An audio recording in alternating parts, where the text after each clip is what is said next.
किसान भाइयों बहनों नमस्कार। आप देख रहे हैं दूरदर्शन किसान। हमारे आज के खेत खलियान कार्यक्रम में आप सभी का स्वागत है। मैं हूं आपके साथ ज्योत्सना टंडन। जैसे कि आप सभी जानते हैं कि अपने इस कार्यक्रम में हम आपको खेती किसानी हो या फिर क्षेत्रों पशुपालन का ये तमाम जानकारियां पहुंचाने का पूरा प्रयास करते हैं। हाल ही में प्रधानमंत्री श्री नरेंद्र मोदी जी ने आत्मनिर्भर भारत अभियान का आह्वान किया और इसके अंतर्गत आज हम बात करने वाले हैं पशुपालन की और साथ ही बात होगी इंफ्रास्ट्रक्चर डेवलपमेंट की। और इसी संबंध में आज हम आप पहुंचे हैं deputy director office animal husbandry department Gurugram में। तो आइए कार्यक्रम में चर्चा की जो है वो शुरुआत करते हैं और आइए आपका मैं परिचय करवा देती हूँ। सबसे पहले डॉक्टर पुनीता गहलावत हमारे साथ मौजूद हैं इस विषय पर ज़्यादा जानकारी देने के लिए। डॉक्टर पुनीता, आपका बहुत बहुत स्वागत है हमारे कार्यक्रम में। डॉक्टर पुनीता, सबसे पहले मैं आपसे ये जानना चाहूँगी कि आत्मनिर्भर भारत अभियान शुरू करने के पीछे ये जो इसका कारण है वो क्या रहा, क्या इसका उद्देश्य है? आपदा को अवसर में बदलने एवं पशुपालकों की आय दोगुनी करने के उद्देश्य से भारत सरकार ने आत्मनिर्भर भारत अभियान में पशुपालकों के लिए कुछ पैकेज अनाउंस किए हैं जिन पर युद्ध स्तर पर कार्य किया जा रहा है। सरकार का इसमें मकसद है पशुपालकों को आत्मनिर्भर अर्थात स्वावलंबी बनाना, जिससे अर्थव्यवस्था पशुपालकों की, देश की और हम सभी की अच्छी हो और साथ में भारत जो है सेल्फ रिलायंट बने और सेल्फ रिलायंट में सेल्फ सेंटर ना होकर अपना विकास और पूरे विश्व के विकास में भी सहयोग दे। ये सरकार का मेन उद्देश्य है आत्मनिर्भर भारत अभियान के तहत। बिल्कुल डॉक्टर पुनीता, हमने उद्देश्य के बारे में तो जान लिया, लेकिन अगर हम बात करें कि इस योजना के तहत अगर हम बात करें पशुपालन की, तो पशुपालन के क्षेत्र में इस योजना के अंदर जो है वो एफएमडी को और साथ ही ब्रूसेलोसिस को है जो कवर किया गया है। तो इसके बारे में आप क्या जानकारी देना चाहेंगे हमारे पशुपालकों को? सबसे पहले तो मैं ये जानना चाहूँगी कि एफएमडी और ब्रूसेलोसिस के लक्षण क्या होते हैं? जैसा कि आपने कहा, भारत सरकार ने इस आत्मनिर्भर भारत कैंपेन में पशुपालकों के लिए और पशुधन को सुरक्षित रखने के लिए एफएमडी यानी फुट एंड माउथ डिजीज़ और ब्रूसेलोसिस वैक्सीनेशन में 13,343 करोड़ रुपए की धनराशि व्यय की जाने का निर्णय किया है। इसमें आपका पहला प्रश्न है कि ये बीमारी क्या है और इनके लक्षण क्या हैं। एफएमडी, जिसे आम भाषा में मुंह खुर की बीमारी कहते हैं, इसमें कुछ क्षेत्रों में से मुंह पका, खुर पका भी कहते हैं। तो इसमें पशु के मुंह में और खुरों में छाले पड़ जाते हैं और ये एक वायरस के इन्फेक्शन के कारण से होती है। और ये वायरल इन्फेक्शन की शुरुआत में पशु के शरीर में बुखार आता है और धीरे धीरे वो वायरस जैसे शरीर में फैलता है तो बाहर भी लक्षण आने शुरू हो जाते हैं। और क्योंकि पशु के मुंह में छाले होने के कारण, घाव होने के कारण वो दाना चारा नहीं खा पाता और खुरों में घाव होने के कारण उसको चलने में, खड़ा होने में, उठने बैठने में काफ़ी असमर्थता होती है। तो इस पूरे बीमारी का जो सबसे खराब विपरीत असर पशु की सेहत खराब होने के साथ साथ पशु का दुग्ध उत्पादन 80% तक दुग्ध उत्पादन पशु का कम हो जाता है। साथ ही इस बीमारी में पशुओं में रोग प्रतिरोधक क्षमता काफ़ी कम हो जाती है और इस बीमारी के आने के बाद उनकी अन्य बीमारियों से लड़ने की भी क्षमता काफ़ी कम हो जाती है। तो वो अन्य बीमारियां भी उसमें घर कर जाती हैं पशु के शरीर में। और पशुपालक का ख़ास तौर पे जो दुधारू पशु रखते हैं उनका दूध के लिए ही अब मेनली जो है पशुपालक ये पशुओं को पालता है और दूध ही इसमें काफ़ी नीचे चला जाता है। इसी तरह एक दूसरी बीमारी जिसका आपने जिक्र किया, ब्रूसेलोसिस भी बहुत ही संक्रामक होने के साथ साथ ये जूनोटिक भी है। यानी यदि कोई पशु इस बीमारी से ग्रसित है तो उस पशु का कच्चा दूध पीने से या मांस इत्यादि खाने से या फिर उसके जो सेक्रीशंस हैं, पशु के शरीर में से जो स्राव निकल रहे हैं, उन स्राव के संपर्क में कोई पशुपालक, पशु की देखरेख करने वाला या कोई अन्य व्यक्ति उनके संपर्क में आता है तो वह भी इस बीमारी से ग्रसित हो जाता है। और यह बीमारी जो है ये एक बैक्टीरिया की वजह से होती है, जिसमें पशु के शरीर में तेज बुखार आता है और कई तरह के रिप्रोडक्टिव सिम्टम्स आते हैं और ज्ञाबन पशुओं में गर्भपात की समस्या काफ़ी गंभीर हो जाती है और ये एक संक्रामक रोग है। मुँहखुर भी, ब्रूसेलोसिस भी, दोनों ही संक्रामक रोग हैं जो एक पशु से दूसरे पशु में फैलते हैं। अतः सरकार यह उद्देश्य रखते हुए कि हमारे पशुपालकों का पशुधन सुरक्षित रहे, उनकी सेहत अच्छी रहे, उन्हें कोई बीमारी न आए, तो बीमारी आने से पहले ही, जैसे कि कहावत है, इलाज से रोकथाम बेहतर, तो वैक्सीनेशन यानी टीकाकरण, ये इसका मकसद ही ये है कि हमारे पशु स्वस्थ रहें, उन्हें बीमारी ना आए। तो इस दिशा में, इस विज़न को रखते हुए भारत सरकार ने पूरे देश के सभी गाय भैंस, जिसमें अगर हम आंकड़ों की बात करें 30 करोड़ गाय भैंस, 20 करोड़ भेड़ बकरी और 1 करोड़ सूकर, इन सभी का वर्ष में 2 बार नियमित निश्चित समय पर पशुपालन विभाग की विभिन्न टीमों द्वारा घर घर जाकर, कैंप्स लगाकर, हॉस्पिटल्स में हर तरह से सेवा देकर हर एक पशु को टीकाकरण के दौरान कवर किया जाएगा। और ब्रूसेलोसिस की बीमारी में जो फीमेल काव्स हैं, 3.6 करोड़ फीमेल काव्स को जब वो छोटी उम्र में ही 4 महीने पे ही उनका टीकाकरण कर दिया जाएगा, ताकि जब वे बड़ी होके मादा एक ज्ञाबिन पशु का रूप लें तो उनसे होने वाली संतान को ये बीमारी ना हो और उन्हें हैंडल करने वाले पशुपालक या अन्य पशु सेवक जो हैं वो भी इस बीमारी से बचे रहें।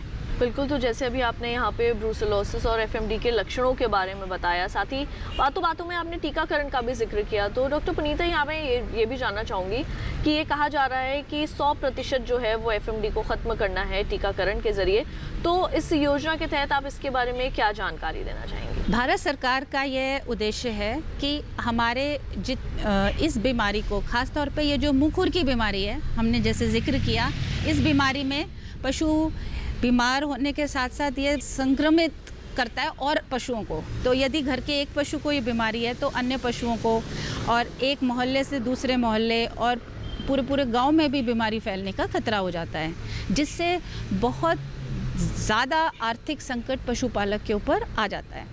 तो सरकार का ये मकसद है कि इस बीमारी में घर घर जाकर हर पशु को कवर किया जाए, ताकि इस बीमारी को हम जड़ से ही अपने देश में से जड़ से ही ख़त्म कर दें। और इस दिशा में ऑलरेडी ये काम शुरू हो चुका है। अलग अलग प्रदेशों में ये टीकाकरण हर 6 माह पर रेगुलरली लगाया जा रहा है। इसका एक प्रॉपर रिकॉर्ड मेंटेन किया जा रहा है। पशुपालकों के साथ संपर्क साध कर किसी पशुपालक का घर पर न होने की वजह से या किसी और कारणवश यदि पशु रह भी जाता है तो उसे दोबारा संपर्क करके कांटेक्ट किया जाता है, ताकि वो उनको फुल कवरेज दिया जाए। और उदाहरण के तौर पर मैं यहाँ पर आपसे शेयर करना चाहूँगी कि हरियाणा प्रदेश में ये जो है मुँहखुर संयुक्त टीकाकरण के रूप में मुँहखुर और गलघोटू जो है, इनका एक संयुक्त टीकाकरण अभियान जो है शुरू हो गया है और इसमें कुछ चरण पूरे भी कर लिए गए हैं। और इस टीकाकरण के बाद जो उपलब्धि है उसमें कंप्लीट अपना पशुधन कवर हो गया और उसके बाद एक भी बीमारी का कोई केस कहीं भी रिपोर्ट नहीं हुआ है। तो सरकार ये चाह रही है कि इस बीमारी को जड़ से ख़त्म कर दिया जाए, यानी इसे इरेडिकेट कर दिया जाए, ताकि इससे हमारा देश, हमारे पशु सब इससे मुक्त हो जाए। तो किसान भाइयों बहनों, अभी तो आपने पशुपालन के संबंध में और साथ ही साथ जो पशुओं में होने वाले रोग हैं और उनके टीकाकरण के बारे में जानकारी ली, लेकिन कार्यक्रम खेत खलिहान में जानकारियों का सिलसिला आगे भी जारी रहेगा। आप कहीं मत जाइए, देखते रहिए दूरदर्शन किसान।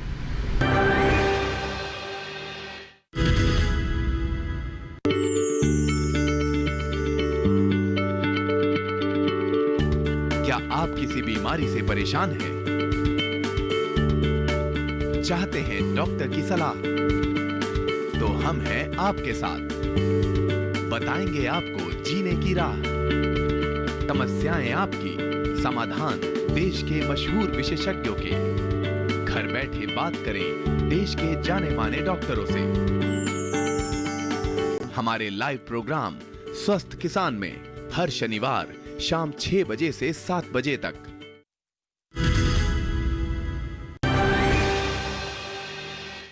ब्रेक के बाद एक बार फिर आप सभी का स्वागत है कार्यक्रम खेत खलिहान में। और आज हम बात कर रहे हैं आत्मनिर्भर भारत अभियान योजना के तहत एनिमल हस्बेंड्री के बारे में। और ये इसके बारे में जानकारी हमने ब्रेक पर जाने से पहले ली थी, लेकिन अब हम बात करने वाले हैं इंफ्रास्ट्रक्चर डेवलपमेंट की। और लगातार हमारे साथ मौजूद है डॉक्टर पुनीता गहलावत। डॉक्टर पुनीता, अब इंफ्रास्ट्रक्चर डेवलपमेंट के बारे में क्या जानकारी देना चाहेंगे आप? आत्मनिर्भर भारत अभियान में इंफ्रास्ट्रक्चर डेवलपमेंट के तहत भारत सरकार ने 15,000 करोड़ रुपए के फंड्स जो हैं व्यय किए जाने का निर्णय लिया है। इंफ्रास्ट्रक्चर डेवलपमेंट का अपना ही बहुत अहम महत्व है। जैसा कि हम बात कर रहे थे, हमारे पशुपालक पशुधन रखते हैं, उनकी देखभाल करते हैं और उनसे अन्य दूध और अन्य उत्पाद जो है प्राप्त करते हैं और उनको आगे मार्केटिंग करते हैं। अब जब तक एक बढ़िया मॉडर्न इंफ्रास्ट्रक्चर पशुपालक के पास नहीं होगा तो वो लेटेस्ट टेक्नोलॉजीज़ को इनकॉर्पोरेट करते हुए अपना ये काम जो है, व्यवसाय जो है, उसको एक सुगठित रूप से एक ऑर्गेनाइज्ड वे में आगे नहीं बढ़ा सकता। तो इस दिशा में सरकार ने, जैसे हम बात कर रहे थे, आत्मनिर्भर भारत में 4 फोकस एरियाज़ हैं: लैंड, लेबर, लॉ और लिक्विडिटी। अब सबसे पहला है लैंड। पशुपालक, हमारे देश के पशुपालकों के पास लैंड है, लेबर की समस्या भी नहीं है। हमारे पशुपालक मेहनती हैं और अन्य जो है अपने साथियों को भी अपने साथ लगाकर काम कर लेते हैं। लेकिन समस्या आती है जहाँ पर एक चीज़ प्रोडक्शन होने के बाद और एंड कंज्यूमर तक चीज़ का पहुँचने में जो सप्लाई चेन है, सप्लाई चेन में हमें काफ़ी ज़्यादा तवज्जो देने की, उस तरफ इम्प्रूवमेंट करने की गुंजाइश है।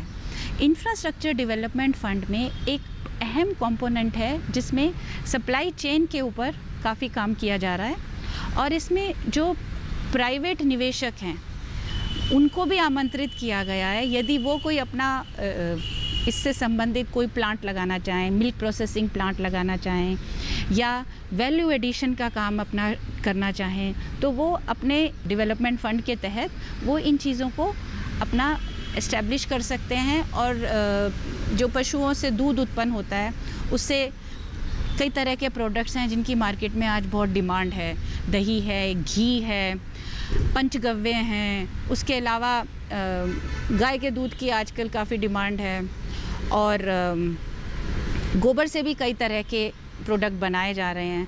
तो इन सब के लिए एक ऑर्गेनाइज्ड वे में और एक कुछ मशीनें, हाईटेक मशीनों के प्रयोग को करते हुए यदि इस काम को किया जाए तो इसमें सफलता और आर्थिक लाभ ज़्यादा मिलने का संभावना है। जी बिल्कुल डॉक्टर पुनीता, जैसे कि अभी बातों बातों में आपने दुग्ध उत्पादन की जो है वो बात करी, तो इसके अंदर अगर हम पशु नस्ल सुधार के बारे में बात करें तो क्या अच्छी अगर पशु की नस्ल होती है तो क्या दुग्ध उत्पादन भी जो है वो बेहतर मिलता है? इसके बारे में क्या जानकारी देंगे? आप बिल्कुल ठीक कह रहे हैं। दूध उत्पादन के लिए अगर पशु की नस्ल अच्छी नहीं होगी तो ऑब्वियसली उसका दुग्ध उत्पादन भी कम होगा।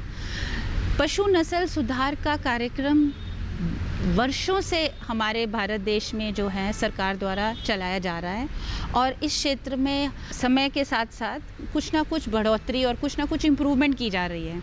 अब इसमें अभी जो है पशुपालकों को प्रेरित किया जाता है कि वो अच्छी नस्ल के पशुओं को रखें, उनको पालें, उनका पालन पोषण करें, क्योंकि एक कमज़ोर नस्ल और एक जेनेटिकली प्रोवन जो हाई जेनेटिक ब्रीड है, दोनों को ही रखने में पशुपालक का खर्चा सेम लगता है।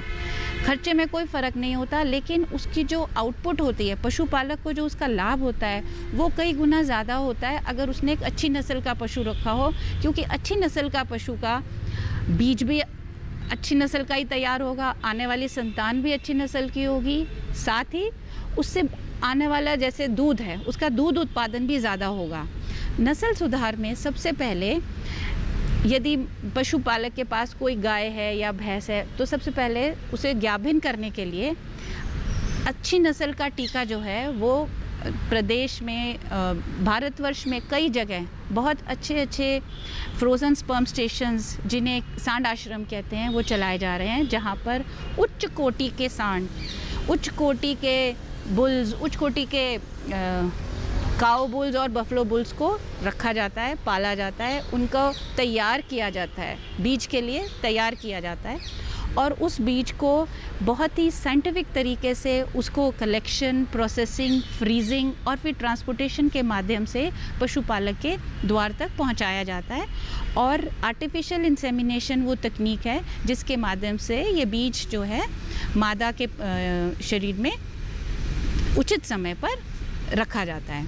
अब इस टेक्नोलॉजी का फ़ायदा ये है कि दूध और नस्ल तो अच्छी होगी ही, साथ में जब पशु की आर्टिफिशियल इंसेमिनेशन होती है तो उसका ऑटोमेटिकली जो डॉक्टर है पहले उसका चेकअप करते हैं। तो पशु के शरीर में यदि कोई बीमारी है या वो गाभिन करने का उचित समय नहीं है तो वो पकड़ में आ जाता है, और फिर सबसे पहले वो उस पशु का, उस बीमारी का इलाज, उपचार करता है और उसके बाद ही पशु को गाभिन करता है।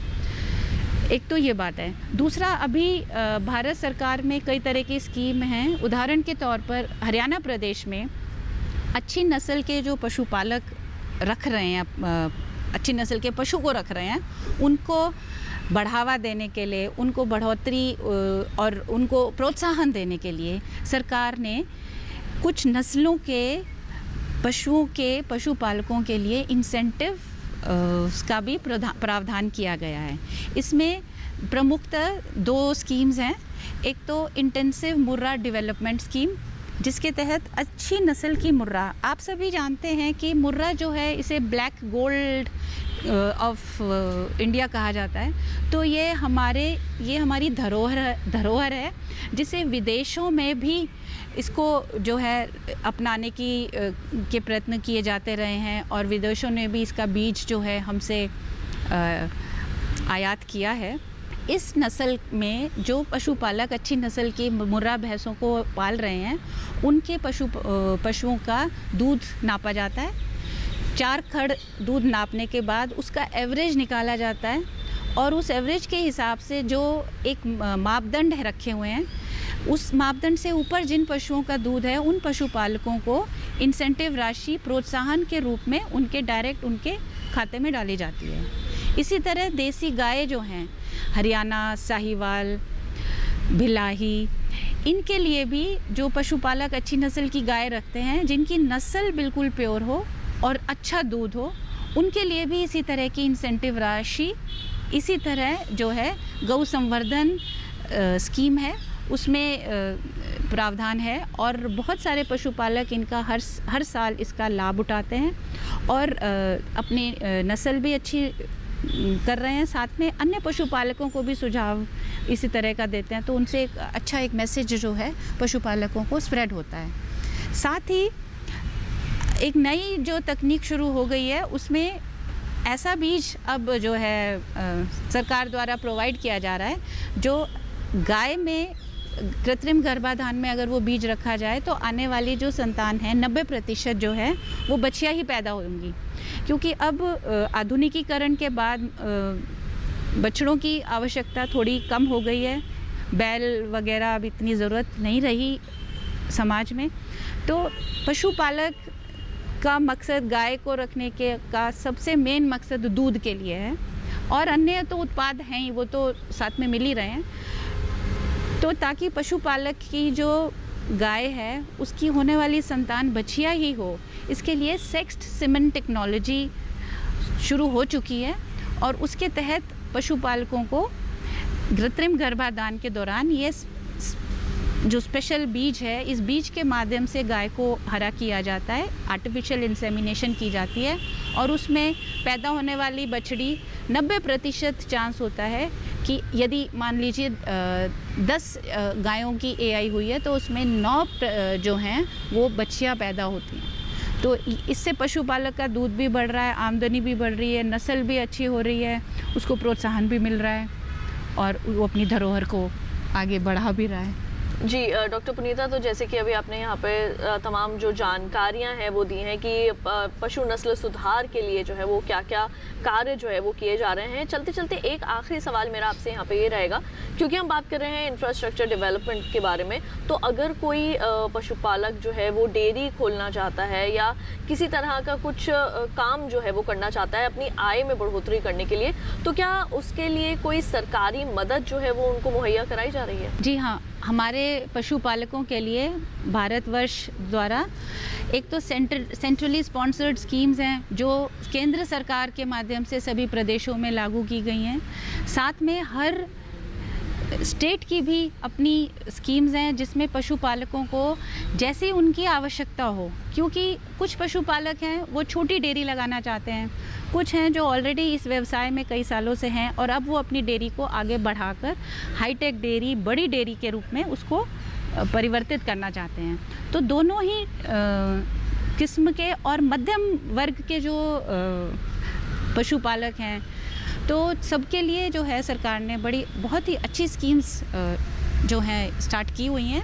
और उसमें यदि हरियाणा प्रदेश की बात की जाए तो हरियाणा प्रदेश में ये मिनी डेयरी और हाईटेक डेयरी लोन्स के माध्यम से पशुपालक अपनी डेयरी स्थापित कर सकते हैं। इसमें 3 पशु से लेकर 50 पशु तक एज़ पर पशुपालक की रिक्वायरमेंट पशुपालक जो है लोन के लिए अप्लाई कर सकता है। उसके लिए उसे अपने निकटतम जो पशु अस्पताल है उसमें जाकर, यदि उसे जानकारी नहीं है तो वो वहाँ जाकर जानकारी ले सकता है। और 3 पशु, 5 पशु, 10 पशु, 50 तक, वो जितने भी पशु उसको लगता है कि वो इतने पशुओं की अब डेयरी लगाना चाहता है, स्टार्टिंग में थोड़े से शुरू करना ज़्यादा उचित रहता है। और इसके लिए सरकार जो है लोन का प्रावधान है। लोन में जो सब्सिडी है, बेसिकली सब्सिडी इंटरेस्ट सबवेंशन के माध्यम से दी जाती है। बड़ी डेयरी में ये इंटरेस्ट सबवेंशन 75% है, मीडियम जो डेयरीज़ हैं और छोटी डेयरीज़ हैं उसमें ये 85% सब्सिडी जो है पशुपालक के खाते में विभाग द्वारा डायरेक्ट ट्रांसफ़र की जाती है। और जो अनुसूचित जाति या जनजाति के पशुपालक हैं उनके लिए ये इंटरेस्ट फ्री है, बिल्कुल कोई इंटरेस्ट उनका इसमें नहीं लगता। और साथ ही यदि कोई पशुपालक ने डेयरी स्थापित कर ली है और या डेयरी स्थापित कर रहा है और साथ साथ वो उसके लिए कुछ और भी इंफ्रास्ट्रक्चर संबंधी भी कुछ लगाना चाह रहा है, शेड लगाना चाह रहा है या प्रोसेसिंग के इक्विपमेंट्स लगाना चाह रहा है, तो उसमें भी 10 लाख रुपए तक का ऋण जो है वो गवर्नमेंट से वो ऋण ले सकता है। और इस ऋण में, इस प्रक्रिया में 5 साल तक उसकी जो लोन की राशि होती है उसकी किश्त बांध दी जाती है और हर साल के समाप्ति के समय बैंक से एक अटेस्टेड एक तरह का डिक्लेरेशन उसने विभाग में देना होता है जिसमें ये क्लियरली मेंशन किया होता है कि गत वर्ष में उसने कितना मूल और कितना ब्याज भरा और उस ब्याज में से 75% बड़ी डेयरी के लिए और 85% छोटी डेयरी के लिए 5 साल तक हर साल लगातार उसके खाते में ट्रांसफ़र कर दिया जाता है। साथ ही इसमें यह भी प्रावधान है कि मान लीजिए किसी पशुपालक ने पिछले साल 20 पशुओं की डेयरी लगाई थी और उसने ये देखा कि ये कार्य में मुनाफा हो रहा है और वो इसको अब और बढ़ाना चाहता है, तो 20 की वो पहले लगा चुका है तो और 30 पशु, टोटल 50, तो और 30 पशुओं के लिए वो फिर से आवेदन कर सकता है अपने निकटतम पशु अस्पताल में जाकर। और उसके लिए ये आवेदन जो है सरल पोर्टल के माध्यम से होता है, तो निकटतम अस्पताल में भी उसे जाने की आवश्यकता, यदि कुछ जानकारी लेना चाहे तो है, अदरवाइज़ वो भी आवश्यकता नहीं है। वो निकटतम सरल केंद्र पर जाकर वहाँ ऑनलाइन अप्लाई करें। ऑनलाइन अप्लाई करने के लिए कुछ आधार कार्ड, पैन कार्ड, उसके बैंक अकाउंट की डिटेल, 2-4 मेन डॉक्यूमेंट्स जो हैं अपलोड किए जाते हैं। सरल केंद्र पर हमारे जो कार्यकर्ता हैं सरकार द्वारा जिन्हें इस काम पे लगाया हुआ है, वो उनकी पूरी मदद करते हैं और वो उसको डाउनलोड कर देते हैं उसकी रिक्वायरमेंट को, और उसी टाइम तुरंत विभाग द्वारा निकाल के और पशुपालक को संपर्क करके वेरिफिकेशन करके उसके घर जाकर, और यदि लगता है कि हाँ ये पशुपालक वाकई ही सक्षम है, समर्थ है और ये पशु रखेगा, तो उसके पशुओं की डेयरी की कार्रवाई स्थापना की कार्रवाई शुरू कर दी जाती है। डॉक्टर पुनीता, आपका बहुत बहुत शुक्रिया, आपने इतनी अहम जानकारियाँ जो हैं इन दोनों ही विषयों के संबंध में दी, उसके लिए आपका बहुत बहुत धन्यवाद। धन्यवाद। तो किसान भाइयों बहनों, अपने आज के खेत खलिहान कार्यक्रम के इस अंक में हमने आपको पशुपालन के संबंध में जानकारी दी और साथ ही साथ आत्मनिर्भर भारत योजना के तहत हमने इंफ्रास्ट्रक्चर डेवलपमेंट के संबंध में भी तमाम जानकारियां डॉक्टर पुनीता से हासिल करी। हम उम्मीद करेंगे ये जानकारियां आप सभी के ज़रूर काम आएंगी। तो हमारे आज के खेत खलिहान कार्यक्रम के इस अंक में बस इतना ही। अगली बार फिर आप सभी से होगी मुलाकात, तब तक के लिए मुझे दीजिए इजाज़त, लेकिन आप देखते रहिए दूरदर्शन किसान। नमस्कार।